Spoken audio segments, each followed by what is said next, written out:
काम किया है। अध्यक्ष महोदय, आजादी के आंदोलन के दौरान ही कांग्रेस के कुछ लोगों की अपने आप को सेकुलर दिखाने की बेचैनी इतनी बढ़ चुकी थी कि भारतीय संस्कृति, भारतीय परंपरा और हमारी महान सभ्यता से जुड़ी कोई भी बात उन्हें कम्युनल दिखाई देती थी। भारतीय संस्कृति के प्रति उनकी इस पैथोलॉजिकल नफरत के कारण ही वंदे मातरम भी इसका शिकार बन गया। अध्यक्ष महोदय, मैं आज एक घटना का उल्लेख आपके समक्ष करना चाहता हूं जिससे यह बात और पूरी तरह से स्पष्ट हो जाती है। विदेश मंत्रालय की एक उच्च स्तरीय बैठक में जहां नेहरू जी स्वयं मौजूद थे, कॉमनवेल्थ सेक्रेटरी वाईडी गुंडेविया ने पूछा, अगर कल को कम्युनिस्ट केंद्र की सत्ता में आ जाएं तो सरकारी तंत्र का क्या होगा? नेहरू जी ने झुठलाकर जवाब दिया, कम्युनिस्ट। भारत के लिए खतरा कम्युनिज्म नहीं है, खतरा है तो हिंदू राइट विंग कम्युनिज्म है। और यह प्रमाण के आधार पर मैं कह सकता हूं, यह एक पुस्तक में लिखा है। कोई प्रमाण मांगेगा तो उसका प्रमाण भी मैं दे सकता हूं। अध्यक्ष महोदय, दुर्भाग्य से नेहरू जी यह देखने के लिए जीवित नहीं रहे कि उसी राइट विंग ने हमेशा संविधान के मूल्यों के अनुरूप काम किया है।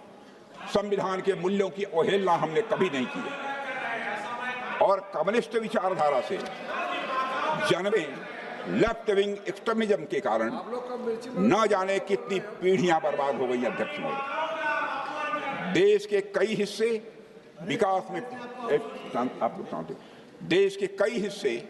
विकास में पीछे रह गए। पहले की सरकारें नक्सलवाद या वामपंथी उग्रवाद की इस समस्या का समाधान नहीं ढूंढ पाई। इस समस्या का समाधान अगर किसी ने ढूंढा तो वह है हमारे प्रधानमंत्री श्री नरेंद्र मोदी। उनके नेतृत्व में लेफ्ट विंग एक्सट्रीमिज्म आज पूर्णतः समाप्त की ओर है। अध्यक्ष महोदय, आज वह अपनी सांसें तोड़ रहा है। यह कितनी बड़ी विडंबना थी कि जिस कम्युनिस्ट आइडियोलॉजी ने कई देशों में सत्ता पाने के लिए हिंसा का रास्ता अपनाया, उस विचारधारा को खतरा न मानकर वसुधैव कुटुंबकम की भावना में विश्वास रखने वाली विचारधारा को खतरा माना गया। यह बात कोई रैंडम थॉट नहीं थी। अध्यक्ष महोदय, यह एक ऐसा पूर्वाग्रह था जिसने तुष्टीकरण की राजनीति को जन्म दिया। इसी तुष्टीकरण की राजनीति के कारण कुछ पड़ोसी देशों से आए अल्पसंख्यक समुदाय के शरणार्थियों को दशकों तक अपने अधिकारों से वंचित रखा गया और इसी तुष्टीकरण की राजनीति के कारण मुस्लिम महिलाओं से समान अधिकार छीने गए और इसी तुष्टीकरण की राजनीति के कारण भारत का विभाजन हुआ और इसी तुष्टीकरण की राजनीति के कारण आज पश्चिम बंगाल से बहुत से परिवारों को पलायन करना पड़ रहा है।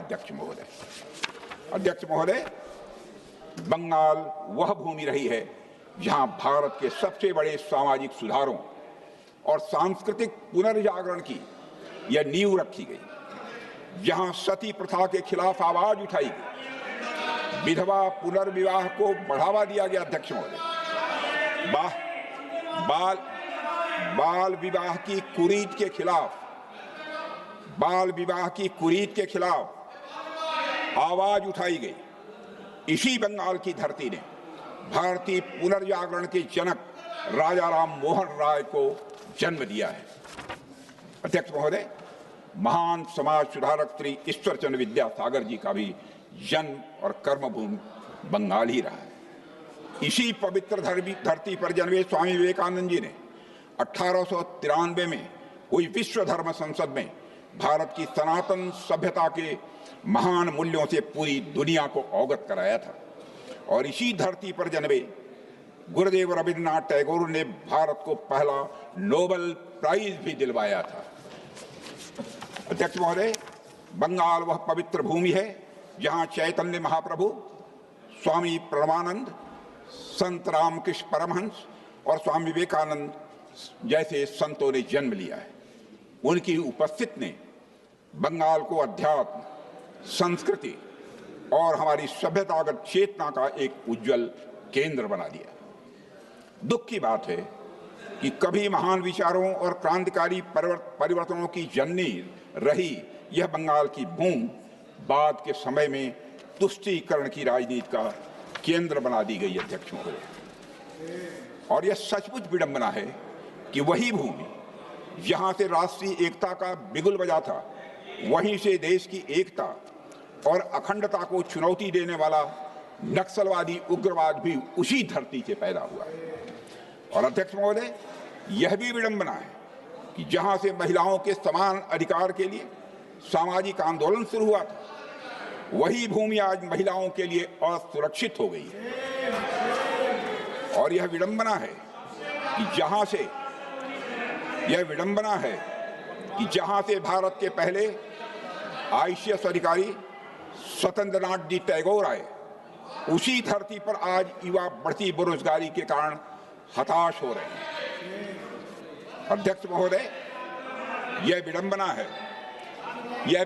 है कि वही भूमि जहां के सपूत स्वामी विवेकानंद जी ने भगवा वस्त्र पहनकर पूरी दुनिया को भारतीय सभ्यता की महानता से परिचित कराया था, आज उसी भूमि पर भगवा रंग का मजाक उड़ाया जाता है, उससे घृणा की जाती है। और अध्यक्ष महोदय, बंगाल का यह पतन हुआ है दशकों तक सत्ता में रही वामपंथ की सरकारों के कारण और उनके द्वारा की गई हिंसा के कारण हुआ है। तृणमूल कांग्रेस के कुशासन के कारण, उसकी विभाजनकारी राजनीति के कारण अध्यक्ष महोदय, उसकी तुष्टीकरण की रीत के कारण और घुसपैठियों को शरण देने के कारण अध्यक्ष महोदय ऐसा हुआ। और अध्यक्ष महोदय, बंकिम चंद्र चटर्जी ने कहा था, बंगाल हिंदू और मुसलमान, बंकिम चंद्र चटर्जी ने कहा था कि बंगाल हिंदू और मुसलमान दोनों का है। बंगाल की भलाई के लिए जरूरी है कि हिंदू और मुसलमानों में एकता हो। जिस व्यक्ति के ऐसे विचार हों, क्या वे कभी सांप्रदायिक गीत लिख सकते थे अध्यक्ष महोदय? कुछ लोगों के द्वारा वंदे मातरम में उपयोग किए गए मेटाफर्स, रूपक जिन्हें कहते हैं, को मिस इंटरप्रिटेट किया गया। हो सकता है यह काम कई बार ना समझी में किया गया हो, पर मेरी समझ से कई बार अध्यक्ष महोदय यह जानबूझकर किया गया है। यह बात नहीं है कि हमारे मुस्लिम भाइयों ने बंकिम चंद्र चटर्जी के मेटाफर्स को सही अर्थ में नहीं समझा था।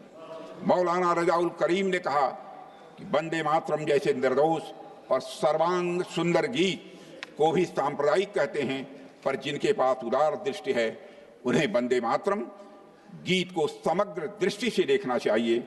वे देखेंगे कि उसमें बुत परस्ती का कहीं पर अध्यक्ष महोदय कोई दोष नहीं है। इसलिए अध्यक्ष महोदय जी, यह मैं कहना चाहूंगा, और अध्यक्ष महोदय, हमें देखना है कि इस्लाम किसको बुत परस्ती कहता है और उसकी हदें कहां पर हैं। सच्चाई है कि भारतीय मुस्लिमों ने बंकिम चंद्र चटर्जी के भाव को कौन बैठाने वाला है? कौन बैठाएगा? क्या बात करते हैं? यह हम तो नहीं अध्यक्ष महोदय, रोकिए। कौन बैठाएगा?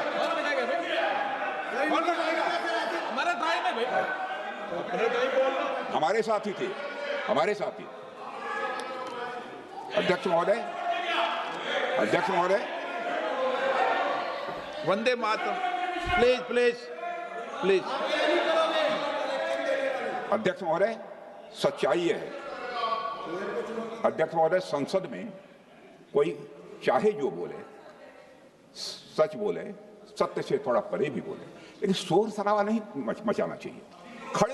खड़े होकर आप बाद में जब भी बोलने का अवसर मिले आप उसका प्रतिकार कर सकते हैं। संसद की मर्यादा है, सदैव मैंने इसका ध्यान रखा है महोदय। संसद यह मेरे बारे में कोई नहीं कहता, संसद की मर्यादा मैंने कभी नहीं तोड़ी। अध्यक्ष महोदय, सच्चाई यह है कि भारतीय मुस्लिमों ने बंकिम चंद्र चटर्जी के भाव को कांग्रेस के कुछ नेताओं या मुस्लिम लीग के नेताओं से कहीं अधिक गहराई और सही अर्थ में समझा था।